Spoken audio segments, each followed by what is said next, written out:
What's up, everybody? The CAR. What's called today? React to 3 True Disturbing Quarantine Stories, Volume 2 by Mr. Nightmare. Subscribe to Mr. Nightmare. He does an amazing job with telling 3 scary stories. As always, I love his commentary in the stories. So, without any further ado, let's get into the video. We're still in quarantine, so I can't wait for Volume 3 if there's a Volume 3. So, there are only 2 stories. From what it looks like. I thought 3.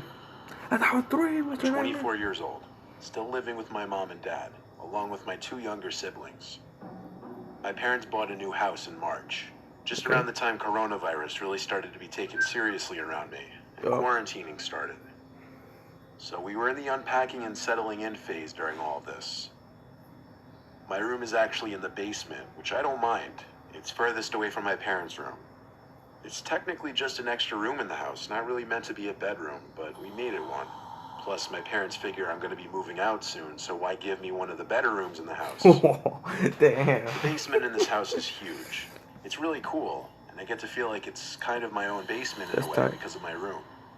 But right off the bat moving here, weird things would happen. Inside my room, mostly at night, I'd hear strange sounds inside the walls. Damn. I knocked on the wall, and it seemed to be hollow. There's a vent in the room. I thought maybe there was an animal in the vents. I used my iPhone flashlight to get a look inside, but I couldn't really see anything. Okay. Whatever, house noises, I figured. Yeah. If it persisted, I would tell my dad to look into it. I set up my Xbox on the basement TV. In fact, I usually just chill in the basement instead of my room. I used the 50-inch TV my dad set up down there. Damn. One night on the first week in the house, I was playing Warzone on my Xbox. Hell yeah, I heard this distinct sound come from the side of the basement where my room was.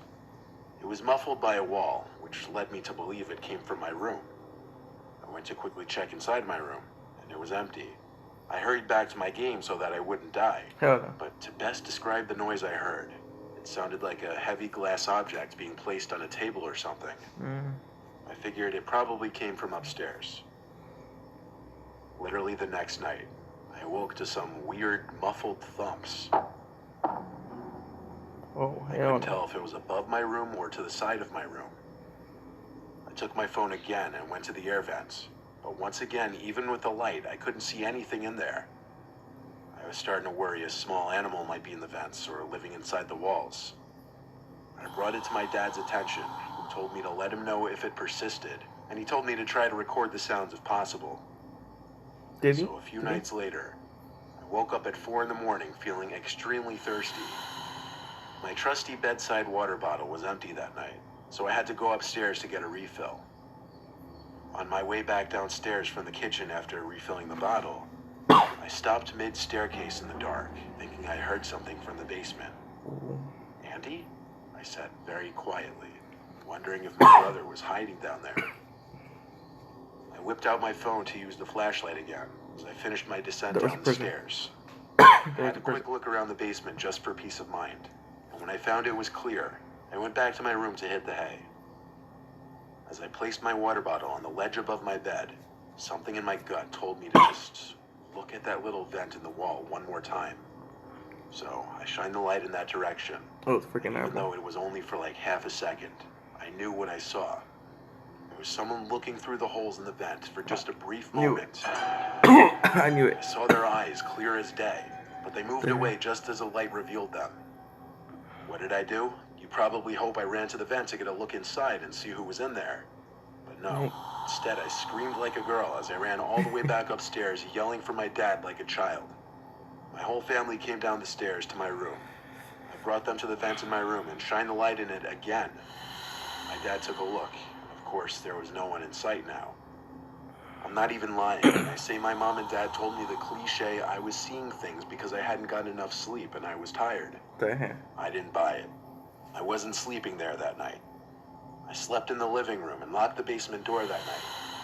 The basement door only has a lock on it because we have an outdoor entrance to the basement, so it serves as an extra small layer of security for break-ins, I guess. Damn.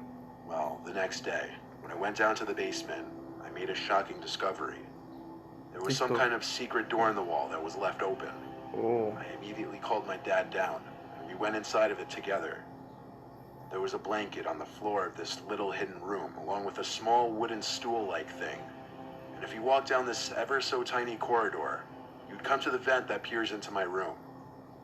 This discovery would otherwise be cool, if it didn't lead to the realization that someone has been living in this room, possibly raiding our kitchen, possibly watching me in my room as I slept. That's crazy. I think when the person living in the room heard the commotion I made the night before, they figured it was time to bail. I just still fear that they may come back. Damn, that's crazy. Story 2. You knew the risks when you just... Oh, story 2. Let's get it on. It's April 2020 as I write this. Okay. Stuck in quarantine. I live in a duplex house. It's one story, but it's divided into 2 sections. Each side has 2 bedrooms and a kitchen, with each having its own front door. Inside the house, there's a door separating the 2 sections, and it's locked by the other side. The landlord, Jose, lives on the other side, and he has the lock switch on his side of the door. Obviously, that's not exactly a situation I've been entirely comfortable with. Nope. So I took it upon myself to install some camera I bought on Amazon.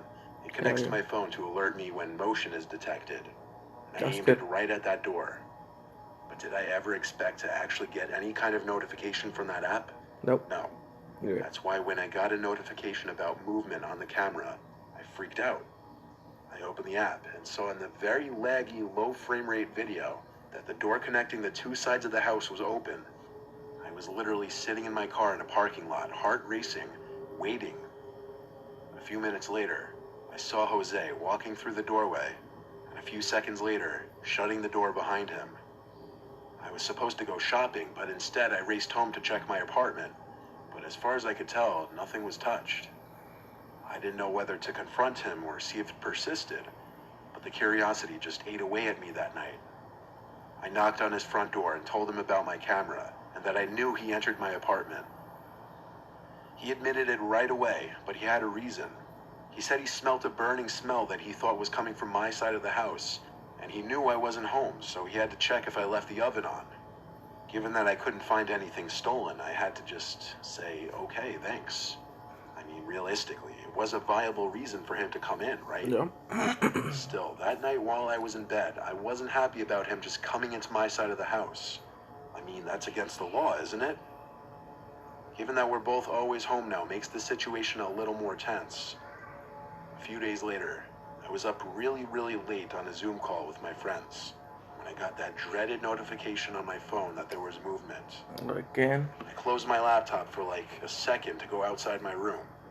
All of my lights were off out there, obviously. It was like 3 a.m. I was in the living room, and I saw Jose standing in the corner. Damn. He had something in his hand that I couldn't see. Oh, hell no. He was surely Could be a looking knife. at me.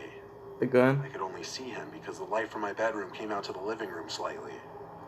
He started walking to me like a zombie. Oh, hell no. I told him to chill out as I backed away into my room. When I saw him still approaching me with this lifeless posture, I slammed the door shut and locked it. He started to pound on the door with some blunt object and tried the doorknob. Oh, hell I no. yelled at him to stop before I called the police. And just like that, he stopped. And a few seconds later, I heard the door separating the apartments slam shut. I peeped into the outside. No. He appeared to be gone. I got the police on the phone and had them come to the house.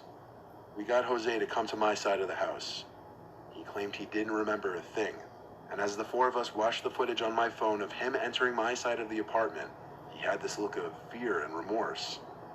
That's when he claimed he has a sleepwalking problem that's gotten worse recently. Sure. He's on a bunch of medications. The police asked me if I wanted to press charges. I looked at Jose and said no.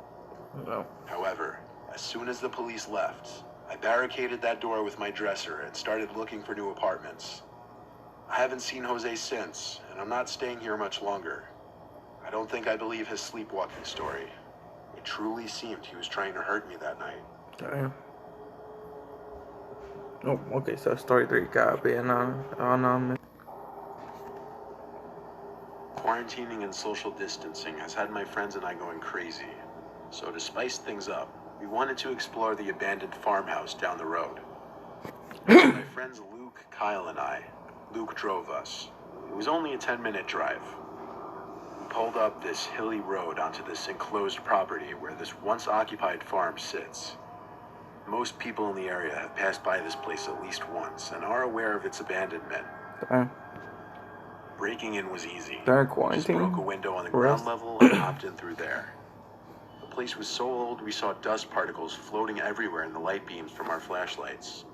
The most noteworthy things we noticed were the lack of furniture and extremely creaky floors. Even though the place was known to be abandoned, we still expected at least some things left behind. However, it seemed people had already looted the place out. The three of us branched off a bit to different sections of the house to explore. Okay. And within a minute, Kyle came tiptoeing back to us and whispered that he heard someone or something in another room.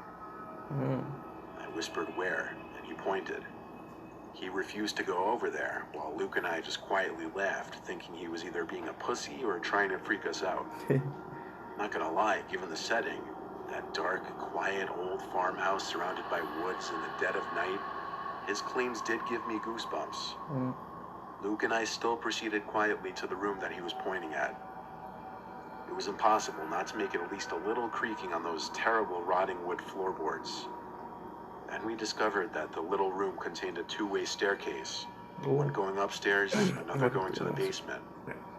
But when I approached the basement staircase, my goosebumps came back when I realized most, if not all, of the stairs had collapsed, and at this point, it was more so just a hole in the floor. Luke dared me to look down into the basement. I was going to, and I for sure heard a noise come from down there. It was this creaking sound that would repeat every couple seconds. I turned to Luke and whispered, "Do you hear that?" He nodded his head, whispered back to go look down there. I took a deep breath and said, "To hell with it, I'll do it." I crept to the disturbing-looking hole in the floor and shined my flashlight into the darkness below. At first, I didn't see anything except a concrete floor in the basement and small piles of A rocking rotted chair. wood. It's a rocking chair. But then I got on my knees to get a deeper look in the basement. And that's when we heard, Hello? my hand just jerked to the right where I heard the voice, and I saw an old woman with long gray hair in a rocking chair. Oh, hell no. She was looking at me with this lifeless smile. It had this hint snap. of malice to it. I Yeah, fell no. backwards and dropped my flashlight. I yelled at the top of my lungs to run to my friends. Kyle already left the house and was waiting in the car. Hell no. Luke and I then got to the car, and I was yelling at him the whole time to hurry. He's like, I'm gone. I told you guys that. Yeah, after he told him I'm scared. Hey, there's someone in that room. I'm out. You guys could go. Once we exited the property, I felt a lot better. Luke heard the voice too. He didn't see what I saw, though. It was bizarre. It was surreal. It was terrifying. That's crazy. It didn't make sense. Why was she down there? How did she get down there when all the stairs had collapsed? What else was down there? All these unanswered questions are made creepier when you remember that farm has been abandoned for years. That's crazy. That is a crazy one. So, that was the end of this reaction. If you like this reaction, hit the like button, like the videos. If you want more, just tell me in the comments. If you want more reactions to of Mr. Nightmare's videos, just tell me in the comments. Also, hitting the like button will also tell me that you guys want more. I've been seeing that you guys like my unboxing videos. Someone commented they want more. People been hitting more of the likes button on the unboxing, so I will be doing more unboxings pretty soon whenever the stores are getting new Funko Pops, new figures that I'm trying to get. But for now, they're pretty recently opening the, when I was saying about the Slifer, the Sky Dragon, I believe, or I think it was the San Diego Comic Con Nightcrawler. I was like, I have to wait until the mall opens so we can see if they could if they're gonna have it in stock this San Diego Comic Con. The mall is back up, open. They haven't said, they said they haven't got the San Diego Comic Con Funko Pops yet. So when they say they have it, we go get it and get that bucket going. So yeah. that's the end of this reaction video. Subscribe if you haven't subscribed. Hit the bell next to subscribe button to get notification whenever I upload new videos. Because I upload 3 or 4 videos a day. Some random days. It's not always gonna be the same day, but for the animes, it will be maybe on a Wednesday, Thursday for ReZero, Friday or Saturday for Rent a Girlfriend, and I believe which other one, Thursday or Friday for my teen romantic comedy Snafu season 3. Yeah, I have to react to the My Hero Academia OVA English, the OVA, the new OVA, and got it. ReZero came out yesterday, and then today came out my teens, uh, my romantic teen comedy Snafu season 3. So I'll react to those 3 person. I'll see you guys in the next video upload. Adios.